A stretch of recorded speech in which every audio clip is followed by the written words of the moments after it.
when I was going through that, there was multiple times I'm like, it's not worth it, let me stop. But I was just saying, let me go one more kilometer.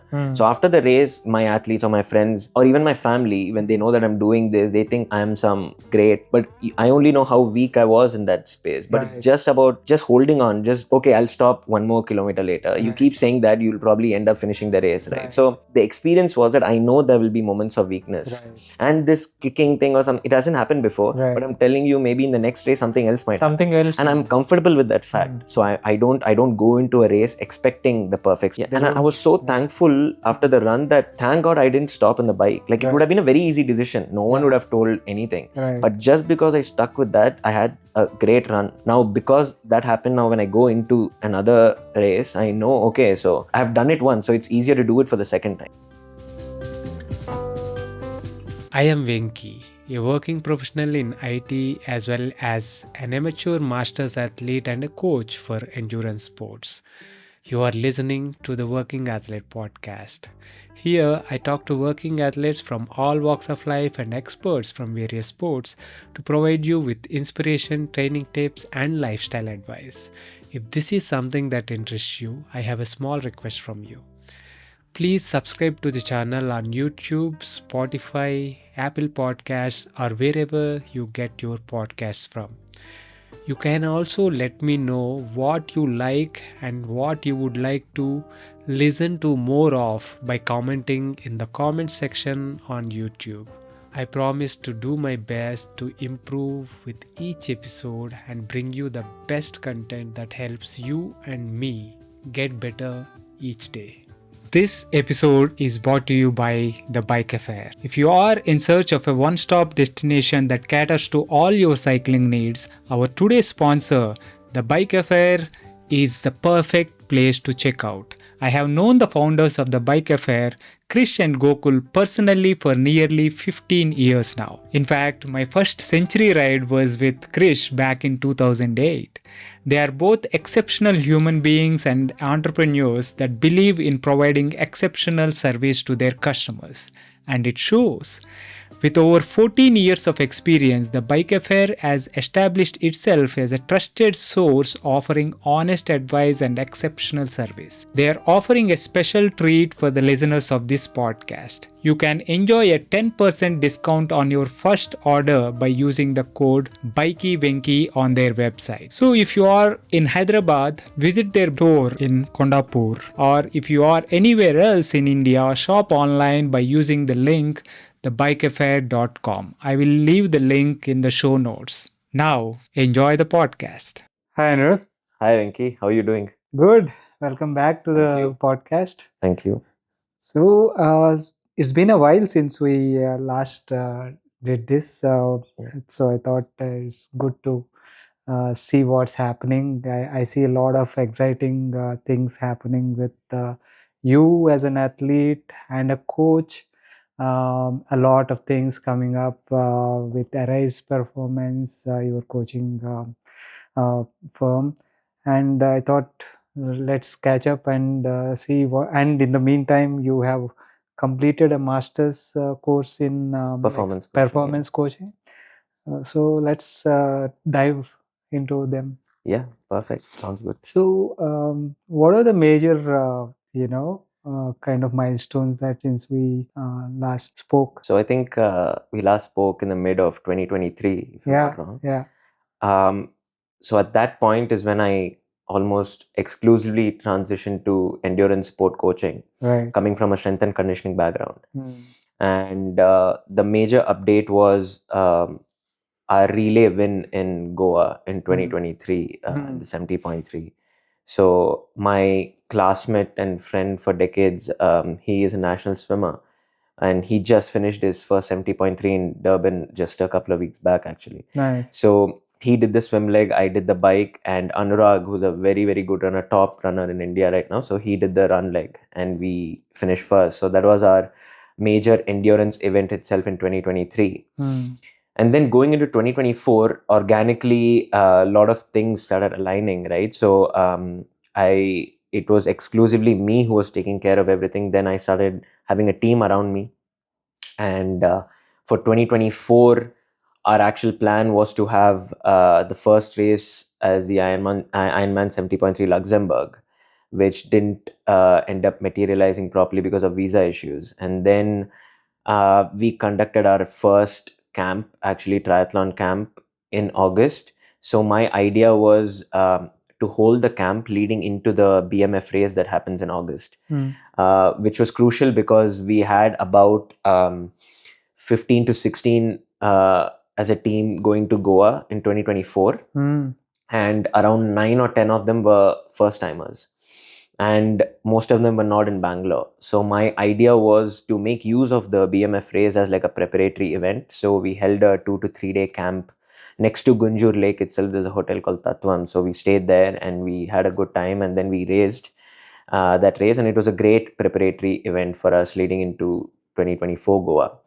And the Goa 2024 race was a blast itself because again, given that the athletes trained well and they put all their effort into the training, so everything came together during race day. And I think it was one of the most fulfilling experiences because I was actually a late entrant into the Goa race itself because I was going through a minor injury and I couldn't run. And the BMF race, I raced the sprint with swim and bike training and without any run training because I was recovering. And that sprint race is the first time I did a run, and it didn't feel painful. So 1 week later, I registered for the Goa race with hesitation because I knew it was the first time I'm taking a lot of athletes to Goa, and I didn't know if I could race myself because it still takes a lot of energy, right? So, but I did end up registering for it, and it was me and 15, 16 other athletes, and it was a fantastic experience. And the race itself, even though we took a lot of considerations and planning for the nutrition, I had a lot of cramping issues there. And after my race, I was just standing there waiting for everyone to finish, and I was on the wheelchair for 2 days after that. Wow. And I had to go to Abu Dhabi because I was racing in Bahrain a month later.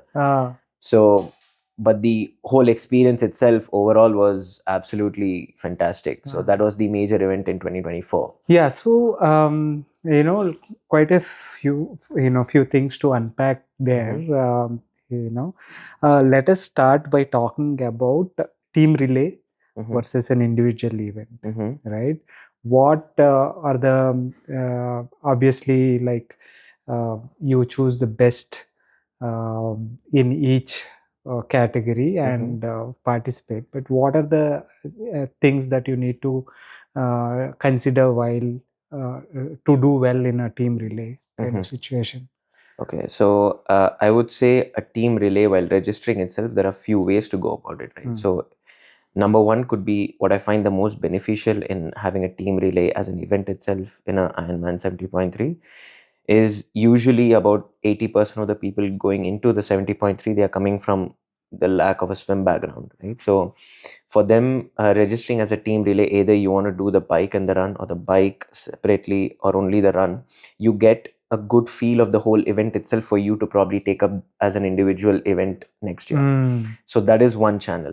The other one is like what we did. We wanted the expertise on each this thing, and then for us to probably win or something like that. And see, because the relay itself, I would say there is no teamwork as such, right? Because like you're completely, you do the best you can in that leg. Yes, I mean, like you're just exchanging the timing chip to the other person, and you're out on a time trial, either in the swim, bike, or the run.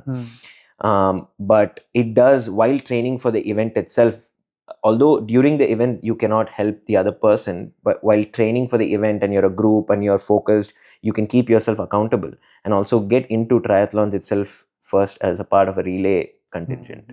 So that helps. Right. When you are a part of a team, there is a lot more kind of accountability and pressure on you to do well. Absolutely. On your part. Absolutely. Rather than, Absolutely. if you are individual, maybe you can slack a bit and say, okay. Yeah, But absolutely. yeah, excellent. So coming to your injury. And what was the injury, and how did you kind of what did you do to kind of recover from there?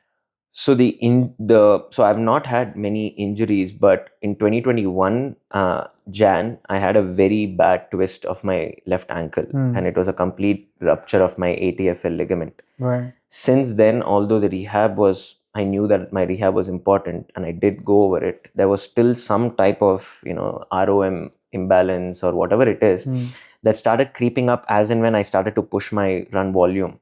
It could be something, usually it was in the calf actually, that started creating issues, and slowly it started becoming shin splints, and it used to happen in the front, back, some type of niggle that always stopped me from having a consistent training in the run itself. And also usually what happens is, because I'm not just training, and I have work and there's so much other stuff going on, even me coming from a strength and conditioning background, I started slacking on like maybe some type of prehab or like some type of strength work. And I used to probably, if there was a need to skip something, I would skip the strength work, thinking, okay, I'm strong enough or whatever, which is completely misguided, right? So even for me, so especially it used to happen after a big race block. You finish the race, you enter after the off season, a couple of weeks or so, you enter into training. I usually start off with strength training as the priority, and then slowly, as and when the momentum builds, it becomes swim, bike, run, and 2-3 strength sessions. But the last year or so, I've been that wasn't happening. I was in the beginning itself starting to swim, bike, run without much strength work, and that started creeping up with these injuries, and which I've avoided now, right? But that is the sole issue. So running, I find, is one of the most injury prone sport, where without a bird's eye view of your training volume and the progression, you can develop these types of very injuries quickly. Yes. Very quickly. Right. Yes. So and you said that BMF sprint event kind of help you recognize that, okay, I'm good enough to kind of maybe the injury is not hurting anymore, maybe I recovered from the injury, and you were able to sign up for the 70.3. Yes. Right. So let us talk about as an athlete and a coach, when you are going with a 15 or 16 contingent, right? You have a kind of a dual role to play. You have to make sure that you are training and you are also focused, while you are also guiding a group of your trainees, right? You're guiding them. There will be like swim camps or run camps and all that kind of stuff that you do. So how do you balance these? So I feel like I prioritize it in a hierarchical way. So for me, at the moment, I'm not an athlete first. So I'm not trying to balance it out at all. So for example, in Goa, I was bit hesitant to register itself, because it was a big thing to take up, and I wasn't sure I would be able to give it a go. But in my mind, I wanted to race it for fun. So even during the race day, for example, or the leading into the race, I wasn't worried about my race at all. I mean, like, it actually helped me a little bit, because I didn't feel any pressure, nothing. Yeah, I was just there having fun, and that was a good way to approach it. But still, like, for me, trying to put it at the same level, I don't think it will work. So in case, if anything, if I have to choose, I will choose being a coach first. So that helped me, clear it out that, okay, there is no hesitancy, or it's not like I'm indecisive about what comes first or the other. So that clarity has to be there. Yes. Right? Otherwise, you were trying to do too many things too much. Yes. It can be a little bit of a challenge. Yes. Even undue pressure on yourself will almost certainly affect your performance negatively, right? Yeah. But so you talked about the cramping and stuff in your race itself, right? How what happened? What are the learnings from there? Yeah, that specifically, right? So for me, I consider the race day nutrition. I think I even mentioned it in my previous thing, that race day nutrition is the primary determinant or the limiting factor on your race day. Given that obviously you're training for the event, because no one is going to go there without much training. Yeah. That is so important when the duration of the event crosses probably an hour or hour and a half.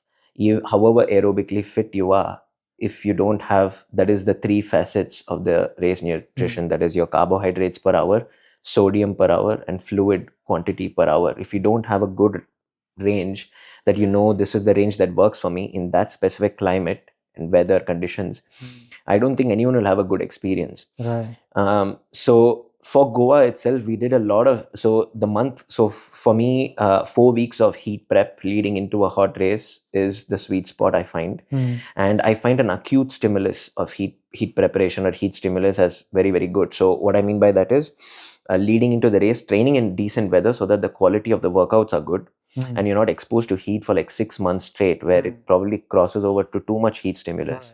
Where training in good weather, and then the month before of 4 weeks or so, where you have like 3 heat sessions, active or passive.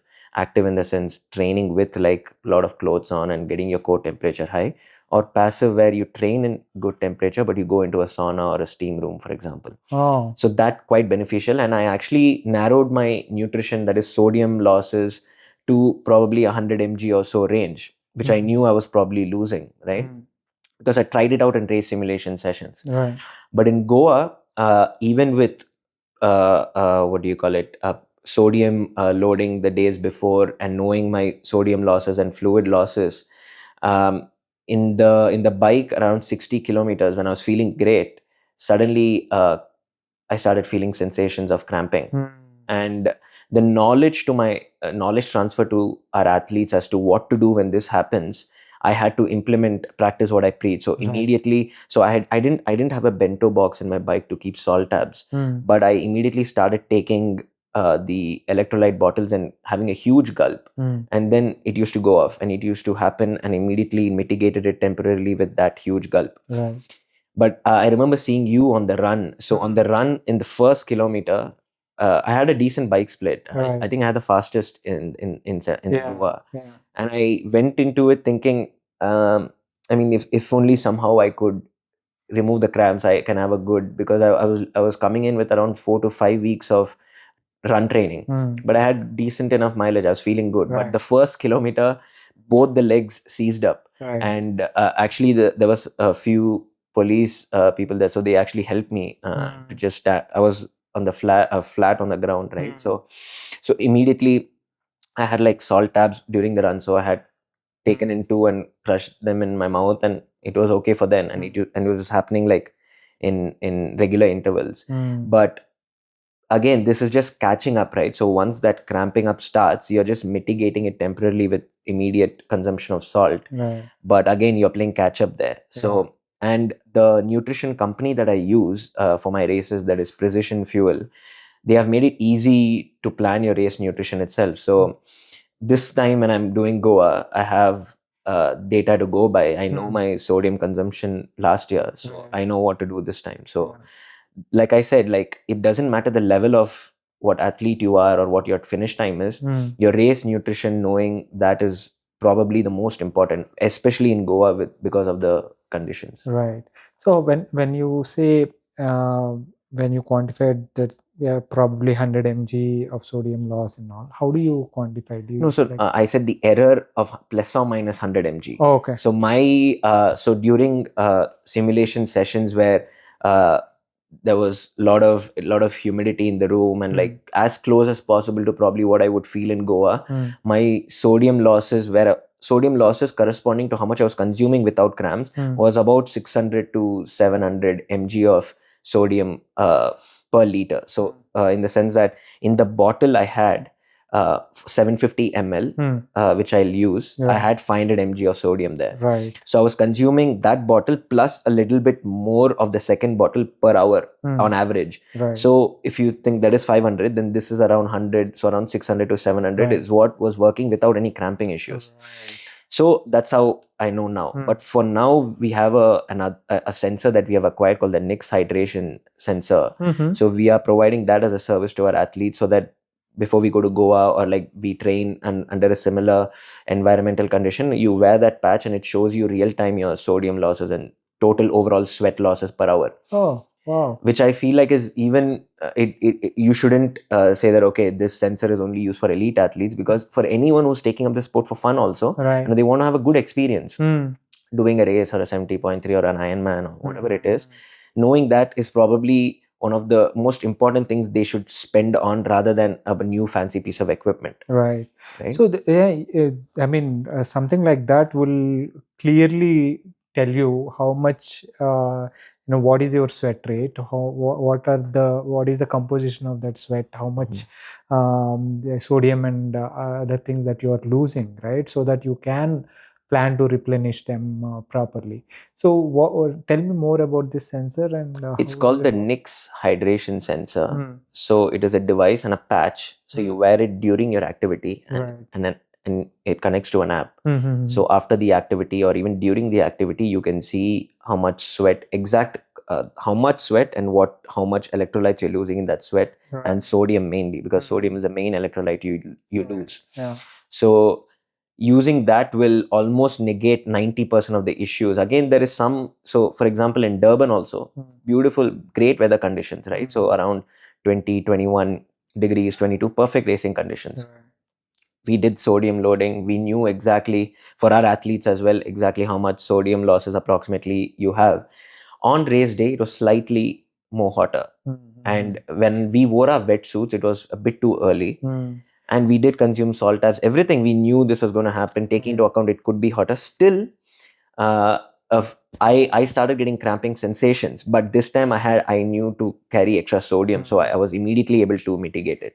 Even for a few of our athletes, this happened where like the weather condition was a little bit hotter, Right. and we wore our wetsuits a little bit too soon. So I still remember at the start of the race, before the swim, thinking it's not as cold as I thought it would be.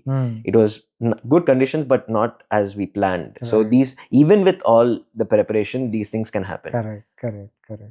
Excellent. And these sensors available here? How is it? No, so we had to acquire it from the US. Right.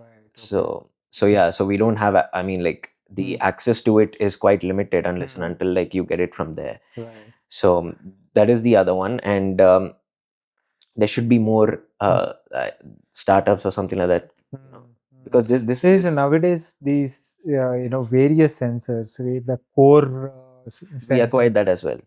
core temperature Yes. during training and Yes. racing. How do you use the core temperature to kind of train? Any Yes. thoughts there? Yeah, so we just got it with the hydration sensor, so it came together. We Right. ordered it together. This we will be using when we prepare for Goa. Now, what the core sensor does is, so you have the chest HRM. Right. So it's a sensor that has a attaches to the attachment. same blade. Correct. Yeah. So according to them, there are 3 zones or 4 zones, if I'm not wrong. And the zone 2 in that zone, that is your core temperature zone, is where your heat stimulus should happen. So basically, when you're doing these heat training, there is an optimal core temperature where you have to get your body to get the maximal adaptation, right? So it will give you again exactly if what you're doing is happening there, or is it too much or too less. So you take guesswork out basically. Right. And you get an exact you know exactly what's happening. And also while racing, it connects, it has a API on the, you can put it on your garments, for example, and you will know whether your core temperature is going over the racing zone or not. So you can know that, okay, my core body temperature is in the optimal zone, so I'm not going to slow down because of heat stress. Right. So it's another additional thing that you could do. Correct. Yeah, I mean, I've seen these sensor. I mean, Evan Pearl and all these guys Yes. training with it and stuff. Excellent. So, coming back to your own thing, right? The Goa 70.3. After that, how did it progress from there? So Goa was my first 70.3 after a year and a half or even 2 years. Because of COVID, I was completely out for a year. Right. So Goa's race was the first time. I remember mentioning it in your podcast that I haven't figured out my 70.3 run yet. Yeah. And Goa also, like fitness wise, I was there, but my run was better, but because of the cramping, it was here. So I think I finished in 5 hours and I came second in the age group. But the fitness wise, I was there to probably cut down 15 minutes or so. Right. But I was still motivated going in a month I had Ironman 70.3 Bahrain. So my parents live in Abu Dhabi still. So I spent a month with them there training, and it is a haven for triathlon. So when I went to Bahrain, I was feeling better than ever before. But in the swim, in the first minute or so, I got someone's heel hit my jaw. And it wasn't painful, but it felt like a flash, and it was all hazy after that. So and I had a terrible swim. It was my slowest swim with the best swim shape. My slowest swim in a 70.3, I think. It was 40 minutes. So when I came out, I'm like, I still don't exactly have a clear idea of how I did the swim. Like, it's still hazy. So when I got on the bike and I was racing on my new bike, I got the Canyon Speed Max. So I was very excited to put it to the test. But the day before the race, while racking the bike, the winds were so insane, I almost fell off the bike. And we got a warning mail from Ironman itself the night before the race saying the winds are going to be insane. So please be careful. Remove the discs if you do have it, or deep section wheels. But I had the easy disc, which I can't remove. That's the only thing I had. So I was again wondering like how I'm going to like ride my bike, because I almost fell off while riding to the transition zone to rack the bike. So when I got on the bike, and for the first half, I really thought I'll just stop it because I wasn't feeling right, and it was too dangerous. Like I had to literally be very, very strong on the bike, core wise, to just hold on to it. So then after 40 kilometers, I actually started feeling good. Then I think I had a 40-minute swim and a 2:23 or 4 bike. Without any expectation on the run. But the moment I started running, I don't know, I mean, like I never felt better on the run. The nutrition was perfect, and I think I had a 126 or 127 run. So it was like a turning point for me, because not fitness wise, but conquering the run pre-fatigue, that is swim and bike later. I've never done that in races or training. It was always like very suppa, either because of my stomach issues mainly, or fitness or whatever. But this time it was what happened. What was like one of the worst race experiences turned out to be amazing. Mainly because I switched my race nutrition to precision fuel, and I knew exactly, and the weather conditions were quite good. Other than the winds, for running itself was very good, and that was a key turning point for me. Because last year as well, I did Bahrain after Goa. But no, I didn't do Goa. So in 2023, after the relay, I did Bahrain again. Again, it was okay, this thing, I had a 136 or 7 run. But this time it was almost like 10 minutes faster. And it felt more easier than that run, because I fixed the race nutrition. And the total time was? Total time was 4:40 on the dot. But from a very, very bad swim and bike. So it was very encouraging. And it was my personal best too. Excellent. And that was a key turning point. I knew, okay, this works now. It's a nutritional issue. And the fact that even in India, we don't get gels with a glucose fructose mixture, carbohydrate mixture. So when you're trying to consume more than 65 grams of carbohydrates per hour, you need multiple carbohydrate channels for your stomach to absorb it. And at the moment in India, we don't have gels that do that. But Precision Fuel and the other Morton and other gels that are coming into the market now outside India, they have this mixture. So once I fix, and they don't have flavor too, so that flavor fatigue doesn't happen. It won't happen. Yes. So once I use that thing, then I realized most of the run below par performances was nutrition related. So that was a great turning point for me last year Bahrain. Excellent. That's great. And it's interesting, right? When you first minute into the swim, you had a concussed experience almost. Yes. And you struck to it, and even the bike was, the first half was sketchy, as you said. But in a race like that, in longer races, although you are about to give up, you kind of have to hang in there and fight it, so that you never know when you would find the rhythm again. Absolutely. So when I was going through that, there was multiple times I'm like, it's not worth it, let me stop. But I was just saying, let me go one more kilometer. So after the race, my athletes or my friends or even my family, when they know that I'm doing this, they think I'm some great, some insane. But I only know how weak I was in that space. But it's just about just holding on, just just I'll stop 1 more kilometer later. You Right. keep saying that, you'll probably end up finishing the race, right? Right. So there will be, so the experience was that I know there will be moments of weakness. Right. And this kicking thing or something, it hasn't happened before. Right. But I'm telling you, maybe in the next race something else might happen. Something else. And I'm comfortable with that fact. So I don't go into a race expecting the perfect scenario. Everything will be perfect. Yeah. They And I don't- was so thankful after the run that thank God I didn't stop in the bike. Like, it Right. would have been a very easy decision. No one Yeah. would have told anything. Right. But just because I stuck with that, I had a great run, right? So now, because that happened, now when I go into another race, I know, okay, so I've done it once, so it's easier to do it for the second time. Right, right. That's where the experience comes in. You got to give yourself a chance to, Yes. hang in there and, give the universe a chance to make things Yes, better. absolutely. Excellent, Absolutely. excellent. That is, see, like you were saying, right? People, for people around you, you ended up being getting your PB, right? Yes. In the end, right? Yes. But people around you, they will see that timing, they will see the PB and say, wow, very nice. Yeah. What an athlete. What a, Yeah.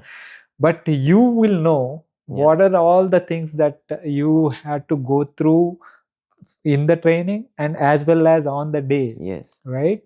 The demons, the mental demons that you had to fight, the physical, limitations that you have to overcome to get there, right? Yeah, absolutely.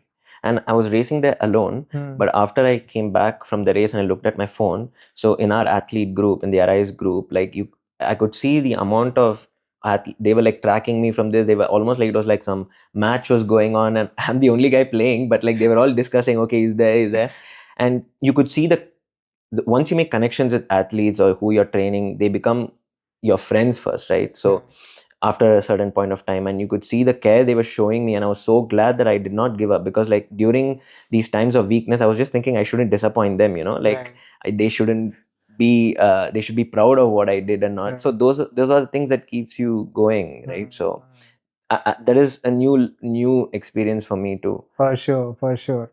You see, the learnings that you have as an athlete,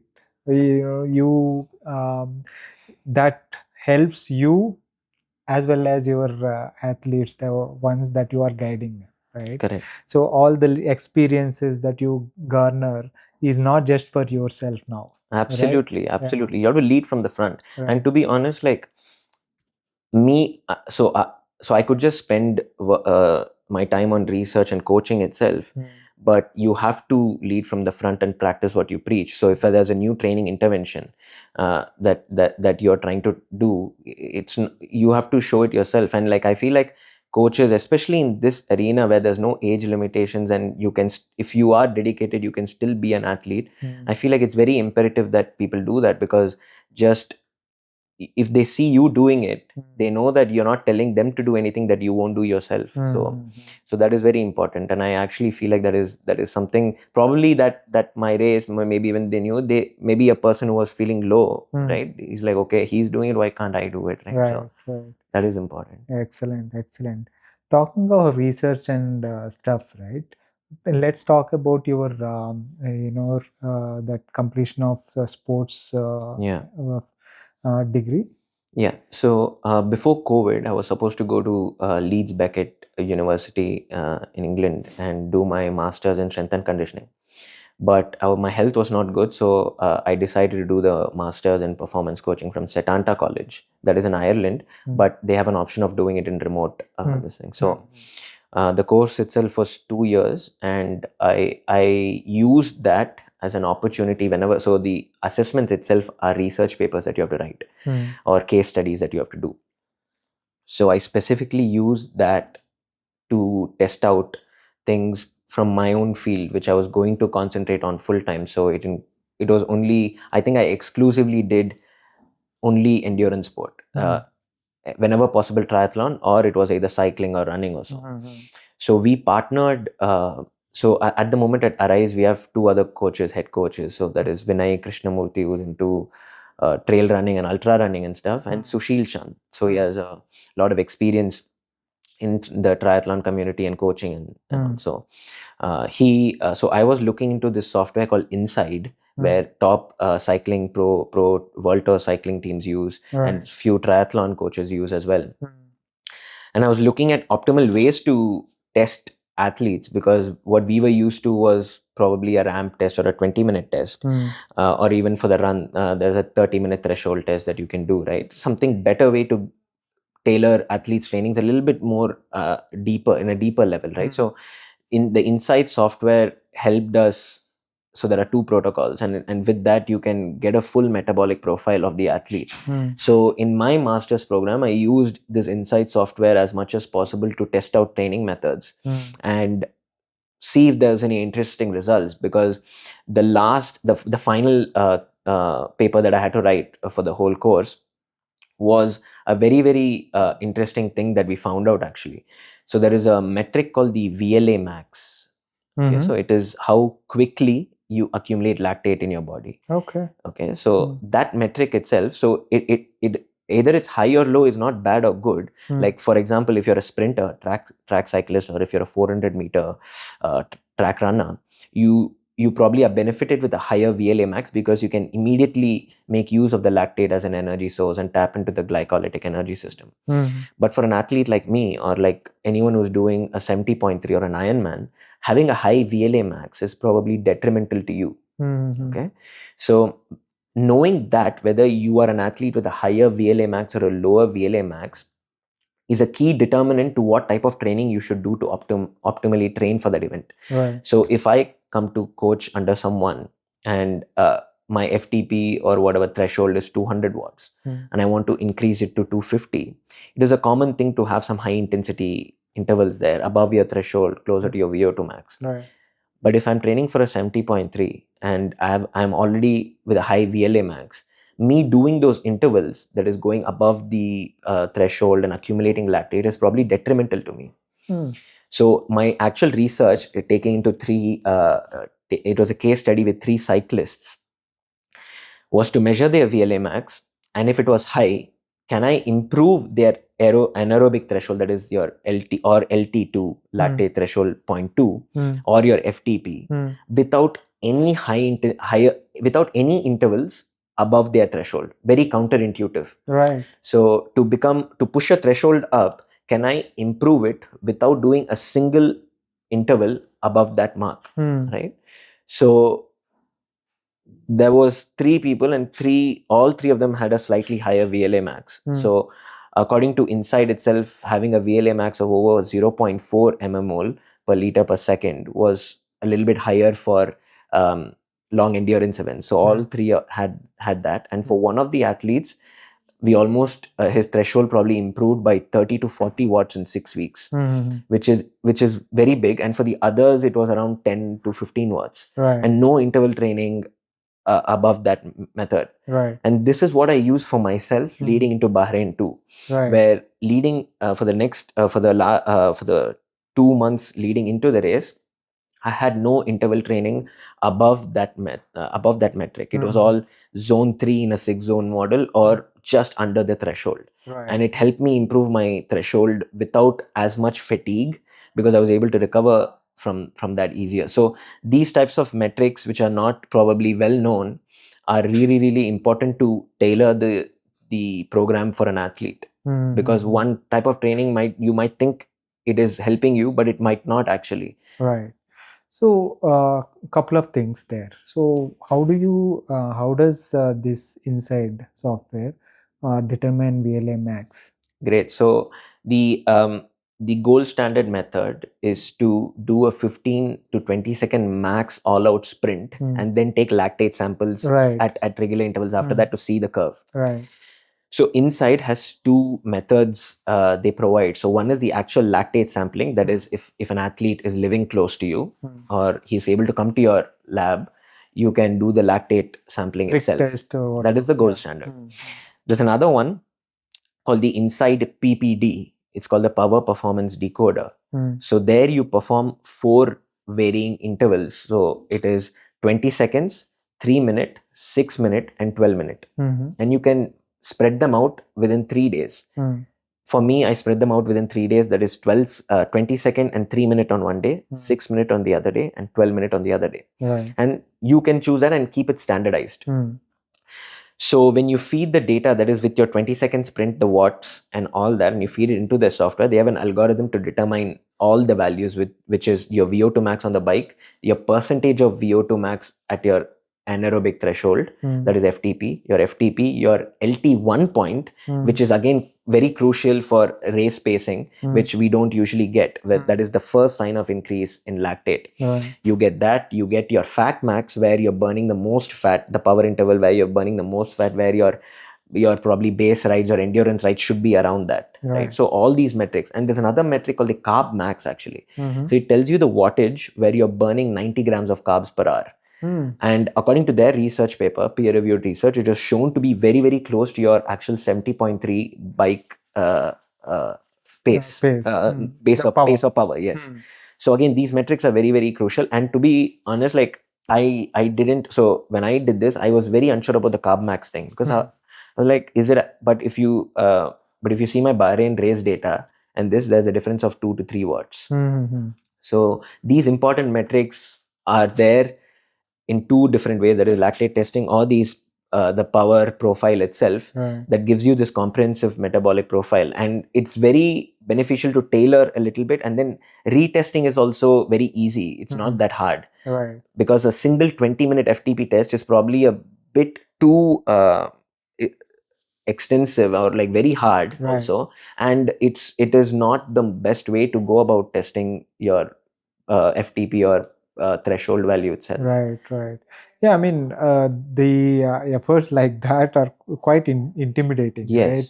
Right. Even, I mean, I know it is very, very difficult to put in an effort like that, and difficult to convince yourself mentally also to do something like that. Yes.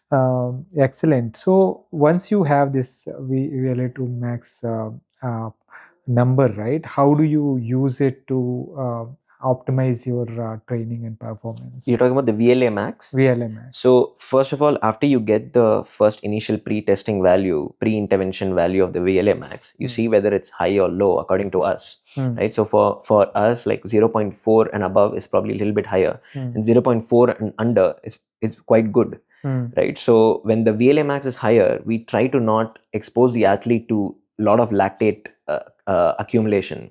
So that's what I'm talking about. A lot of high intensity intervals, or like very, very high intensity intervals where it goes beyond, like it's a 30-second sprint, 30-second recovery. We try to avoid that and probably introduce them to more between the LT1 and LT2 ranges. The sweet spot efforts. You're exactly right. So more sweet spot training. And there is also a white paper on VLA max from Inside, where even like strength training is shown to increase your VLA max. So probably tell them to probably negate strength training too much also. That's interesting. Yes.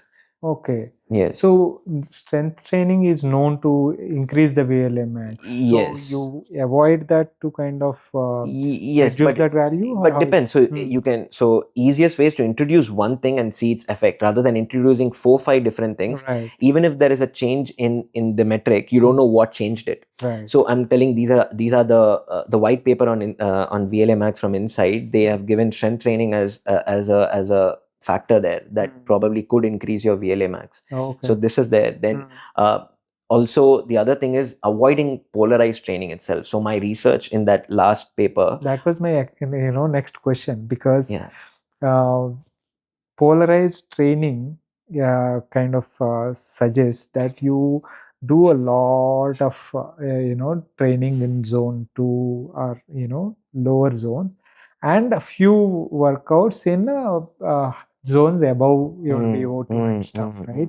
So 80-20 kind of principle and all that. So when you come to this, how do you Correct. So in fact, the title of the research was because the polarized training itself, like you said, the 20% gets you over that mark by a mile. Right. So it is more about comparing. There's a section in that paper where it compares the research on polarized training versus a threshold model.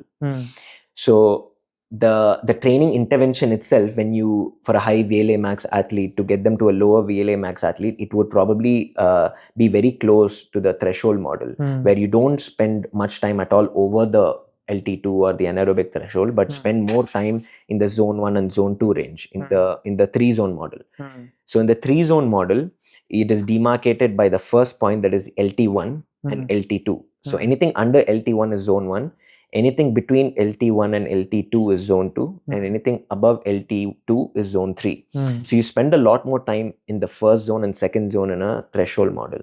So in fact, if you want to reduce the VLA max, you will have to go into a more threshold periodized approach. Polarized meaning 80-20 approximately, where you do either very, very easy and long stuff or short and very hard stuff, versus pyramidal or threshold models, where you spend more time in the mid zone, sweet spot, or even zone 2, right? More of zone 2. So if you want to decrease your VLA max, basically, we saw that there is enough evidence that you need to probably move to this type of training more. In fact, that's what a lot of these Norwegians do as well. They have very, very high volumes, and if you see, they made the lactate testing very, very famous, because they make sure that they don't cross that red zone too often. So very similar to this, right? So if you think about racing itself, you don't race, on average, the power value is not close to your LT2. Right. It is more in the middle. So being very specific to the demands itself, that is, you're supposed to race optimally in this power range, be optimal there, right? So that is the key idea there. Right. But so when it comes to this, right, compared to the polarized versus this threshold kind of method, right? How do you would any volume change?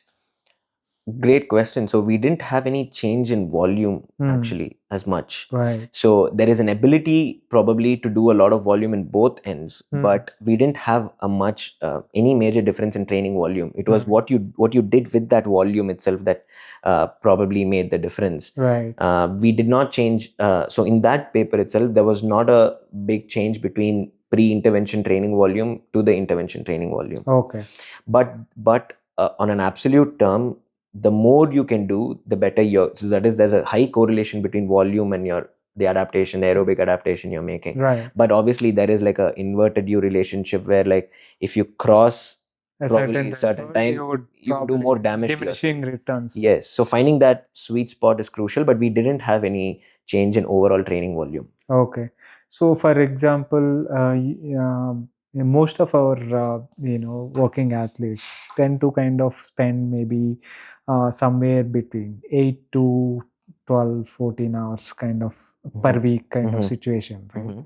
So you should be able to kind of use this method to the same benefit, right? To increase that level within this by increasing the volume at that sweet spot range. Again, depends on what you're racing for. If you're racing, what is your goal?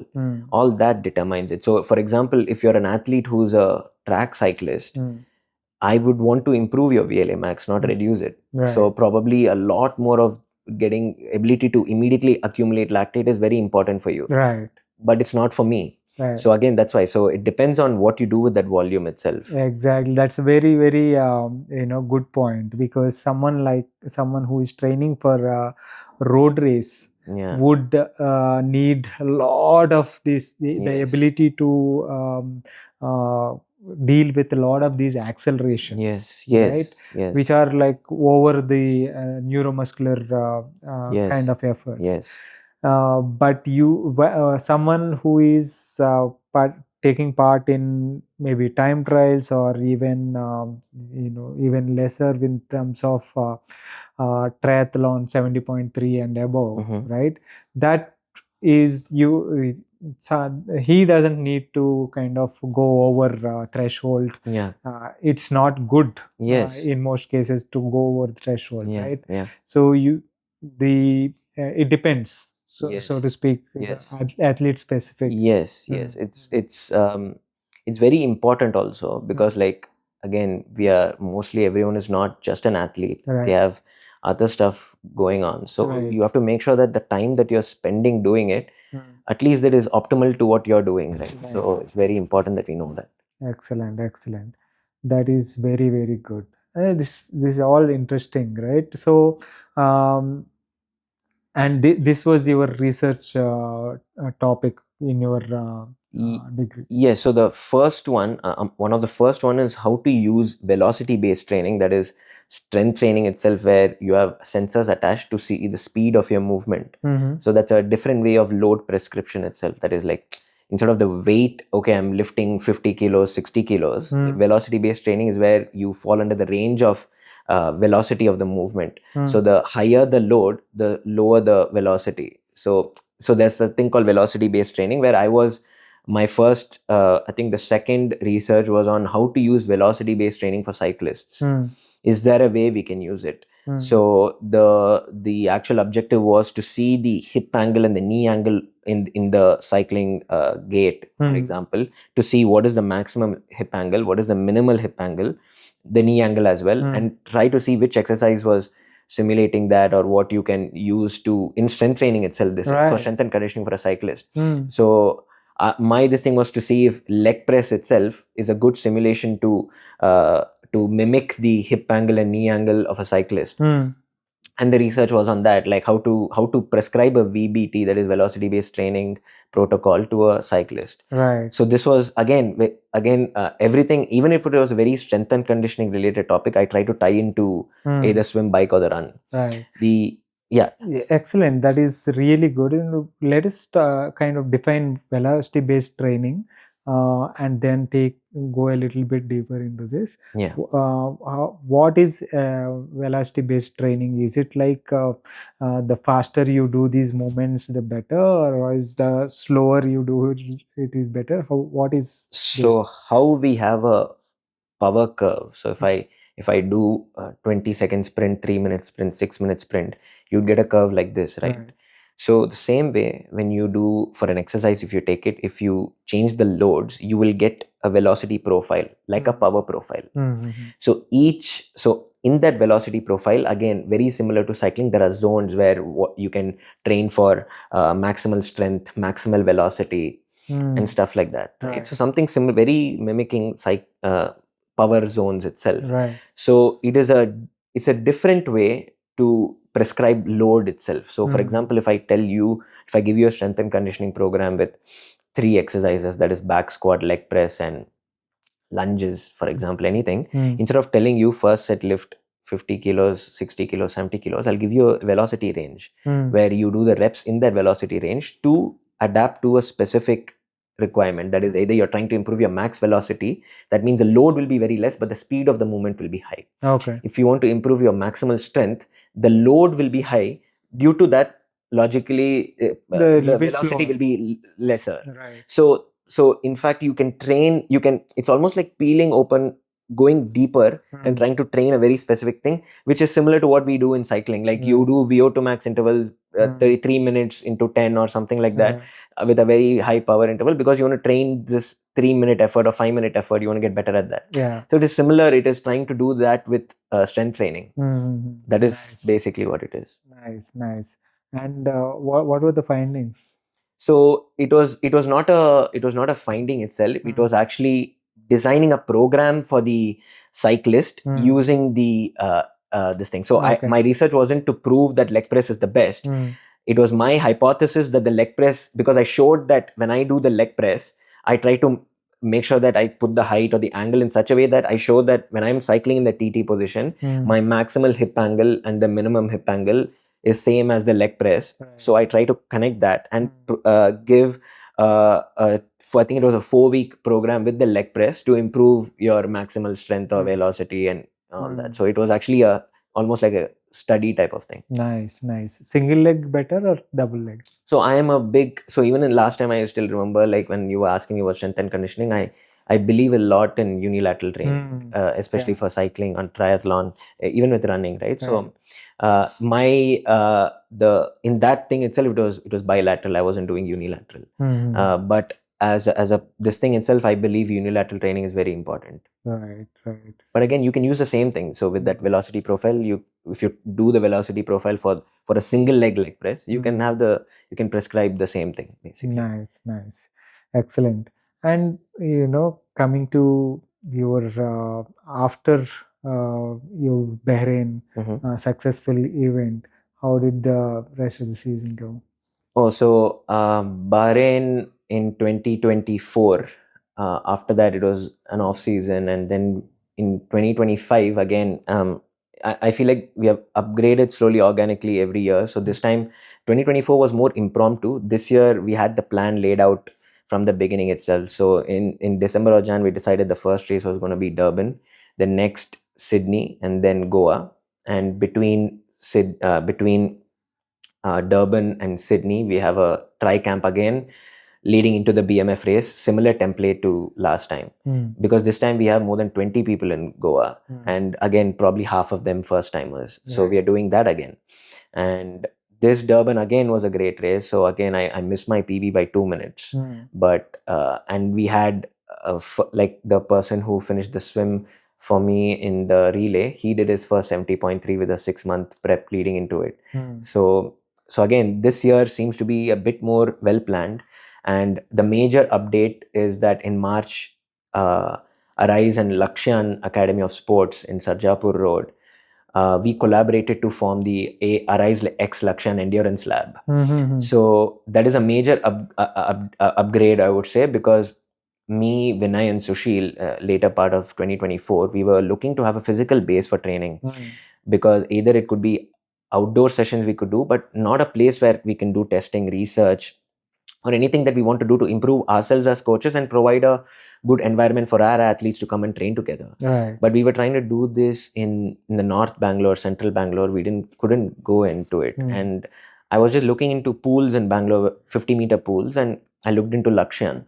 And we spoke to them, and the CEO and co-founder, Jeevan, so he also has a little bit of this thing into endurance cycling, and our wavelengths immediately matched, and the idea started flowing. And the setup now that we have, that's why we are able to do a lot of this testing and like have a physical base to conduct any seminars or even camps or whatever it is.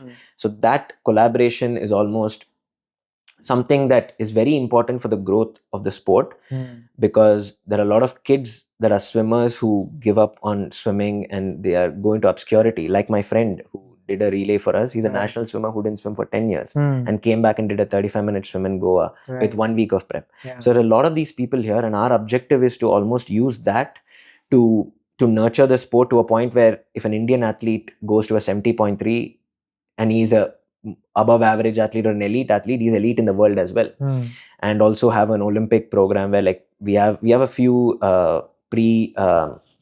post-teen athletes and pre-teen athletes too, who are like very, very good now. So we are trying to nurture that. So that is a major update in March. Then now we finished with the Durban race, and now we are preparing for the camp and stuff like that. So nice.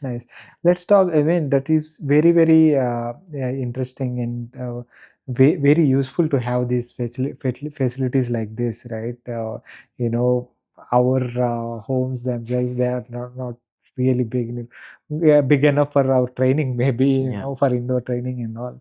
So when a group of people that we are training have to come together, or there has to be a facility for testing and all, having some collaborations like this is very important.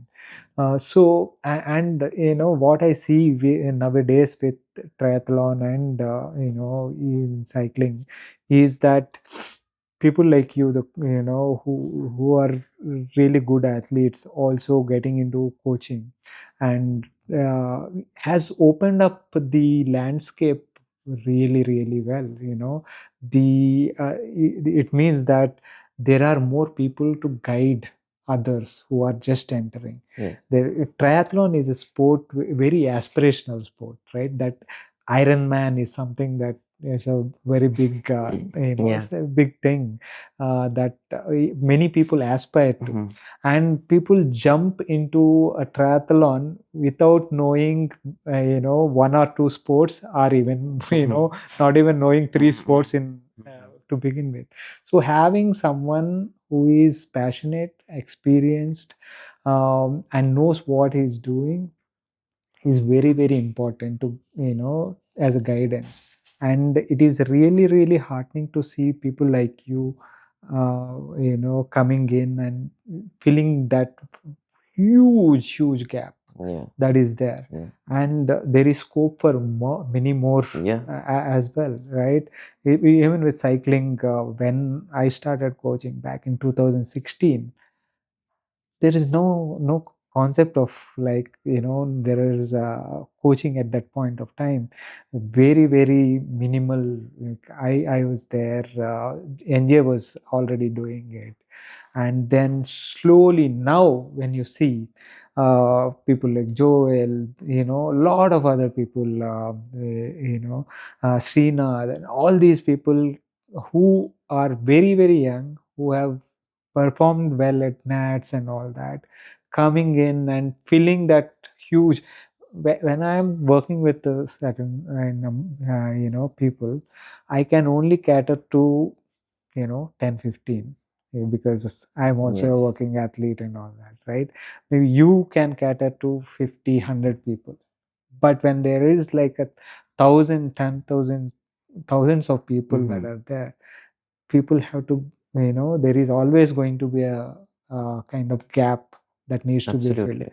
So it is very good to see more and more people coming in and bridging that gap. Yeah. For the sport itself, it it is very important that more people are there to guide. Absolutely. And so it's great to see, uh, people who have taken it full time, like you, Yeah. is taking the initiatives like this, putting out the facilities, be it that, what are the sensor you were talking about, core sensors, the sweat rate sensors, Yeah. and all that, the kind of research that you have done as part of your learning. So it's very, very good for the future of the sport. Absolutely. Yeah. And the more the better in that way. And also in coaching itself, what I found is sometimes when taking it up full time, you have to do the hard yards, in the sense that when I got into this itself, I used to go to the gym in JP Nagar and do the work there, because it's not about the data itself. Yes, data and like the science of it is probably not the base of the pyramid of Right. coaching itself. The Yeah. base is to just interactions with the athlete is Yeah. very important. How to get to them itself, Yeah. tap into them, because one might be completely different than the other. Right. So doing the hard yards of, so now because I went there, toiled there and came back, now it's almost like second nature to me in that way. And at the moment, like, that is coaching wise itself. But especially in triathlon, having a place, so before, when I was training, swim is this side 20 minutes, come back home this side, run that side. At the moment, having all swimming, a 50-meter swimming pool that can be made into 225 meters, having trainer in the second floor, so having to do triathlon all under one facility has never been possible before. So that's why I had it in mind, at least whatever is possible within our power to bridge that gap. That is, the other gap we are trying to bridge is the cost of equipment itself. Can we make that more easier accessible to athletes? Facility wise, we are doing that now, because you can do everything in one facility. Right. But what about the cost? So that is another bridge to fill. So the objective here, like, if you ask, like, my main objective is Indian athletes should be not looked down upon endurance, this thing was, because the raw talent is there. It's Right. just going wasted. So when an Indian athlete goes to an Ironman 70.3, he should be able to go toe to toe with a European or an Australian, right? So maybe go to the Olympics as well in the short course arena.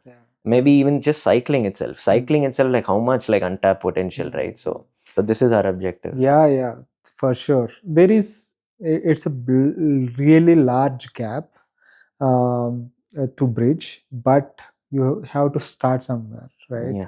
There is a lot of work that needs to be done, be it with cycling or triathlon, to kind of the bridge that performance gap. Maybe a little better the triathlon front, but the gap with the cycling front is huge. And people like NJ, Joel, Srinath, and all these guys are putting in that hard yards to bridge Yes. that gap, Yes. and it will take time. But Absolutely. on the triathlon front, people like you putting in the hard yards to kind of um, bridge that gap is great to Yeah. see. Excellent, excellent. So how did the Durban itself go for you? You said went 2 minutes shy of your PB. Yeah, so the Durban race, I was coming in with, for the first time in my life, 4 to 5 weeks of swim coaching under a coach for the first time. And I took up swimming quite late, only 2018 or something, I started swimming. In that 4 weeks, I made massive strides. I felt like a swimmer finally. And then the conditions in Durban, the day, 2 days before, it was like almost like a tsunami wave. But on the race, it was fantastic conditions. So I had a great swim. Like I for the first time, I was enjoying the swim and not waiting for it to be over to get to my strengths, which is the bike.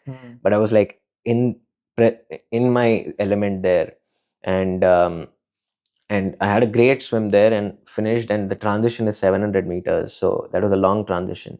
And the bike as well, the first 3.7 kilometers you cannot overtake because it is along the shore pavement kind of thing. So that was again a slow thing, and my bottle in front with my electrolytes flew off in the first kilometer. But the good part was that the aid station bottles have the same nutrition company, same concentration as my bottles. That is Nice. Precision Fuel. So I was like, it's okay. It's because I have the integrated hydration and a bottle at the back. So I immediately took the bottle from the back and put it here.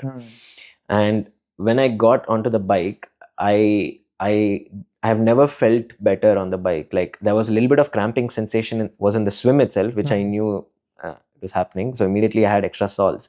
But effort wise on the course, it was so beautiful that I was scared that I was probably pushed, like there was a lot of climbs actually. It wasn't a flat course. So that had about 750 meters of total elevation gain. So when I was going, I was probably feeling too good. I wasn't trusting my power meter. Like I was like, should I slow back down and stuff? So, but it was a great course. And once I got done with the bike itself, the run, I had only 4 weeks of run training into it again because of a similar injury. Again, after Bahrain, basically I did strength train. Again, I got the same thing. But with the 4 weeks, my numbers itself, my threshold and my intervals itself was way better than before. So I was going in with, I wanted to see how I can do, but there was no wind and it was very hot by then. Like it was quite hot. So I started off the first few kilometers at 350, 355, feeling great. Then suddenly I started it was becoming a bit hot. So I had to pull back. But even the run, till the 18 kilometer, it felt like a 90-minute zone 2 type of, although the heart rate wasn't that, but perception wise it didn't feel like I was struggling. So I could actually press the lap button in the 18th kilometer because it was the last turnaround. I could push like a lot. So I had a great time there, but the transitions took a while for me. I took 8 minutes in the transitions this time. So that's why I didn't get my PB. But overall I couldn't be happier because like this was my B race. So I was quite afraid to even do it because 4-5 weeks back I was nowhere. So I started swimming and started feeling okay. I could only run in the treadmills for a bit. But I had a great experience. So I'm very excited now because June is almost like a little bit of a mid-season break kind of thing. So from next week, my blog starts to Sydney, and then Goa is my A race this time where I want to, not have a good, conquer Goa basically because Goa has always conquered me. So that is my objective for this year. Goa is like course wise and also the weather wise, it's a little bit of a challenging thing. I'm sure you will, you'll get there. You'll get there. I remember seeing you in the Goa. You were waiting there in the Donapaula thing. So I remember saying waving also. But this time probably I'll wave with a bit more of a smile rather than suffering. You were all zoned out. I could sense it because I could sense that you were struggling. And where you were standing is right after the climb. After the climb. So it's like that's it's a little bit of a right at the climb. There is this shade, the trees and benches to sit. So we sit in that shade aram se while you guys were suffering the most. The contrast. But this time probably I'll fix that to a point where I'm not so in such a bad shape. But Nice. Excellent, man. All the very best for those ahead. Thank you. And you're doing a great job, both as an athlete and a coach, and keep up the great work. Thank you. And we'll catch up probably after Goa or something. Yeah, absolutely. We'll probably do it in Goa just after the race. Yeah. If we could do the interview, that means the podcast, that means I think I aced the race. If I say no, that means I'm done again. Either way. Awesome. All the best. Thank you, Venki. Thank you.